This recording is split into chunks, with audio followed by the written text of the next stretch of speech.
Ang pangalang Hinatuan ay nagmula sa tawag na hato na tumutukoy sa pamamaraan ng pagpreserba ng isda. Kalaunan ay tinawag itong hatuan at sa huli ay hinatuan na ibig sabihin a place of preserving fish kung saan hango din ang pangalan ng kanilang ilog. Pero bago pa ito ay bahagi pa ng Encomienda de Bislig ang Hinatuan noon at nasa ilalim ng probinsya ng Caraga. Ito'y nagsimula bilang isang maliit na settlement sa gilid ng ilog. Ang mga unang residente dito ay ang mga katutubong Mandaya, Mansaka, Subanon at Manobo na sa kabila ng iba't ibang kultura at paniniwala ay namuhay sa pakikipagkalakalan at pagkakaisa. Nauna ng tawaging Daan Lungsod ang Hinatuan at pinamunuan ito noon ni Datu Raimundo Bandola kasama sina Eusebio Lindo at Atanasio de Castro.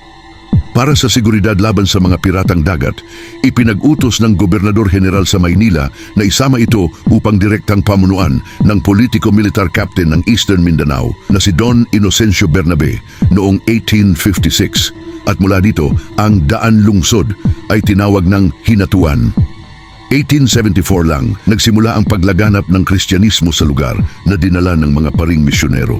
Nagdulot ito ng pagbabago sa pamumuhay ng mga residente.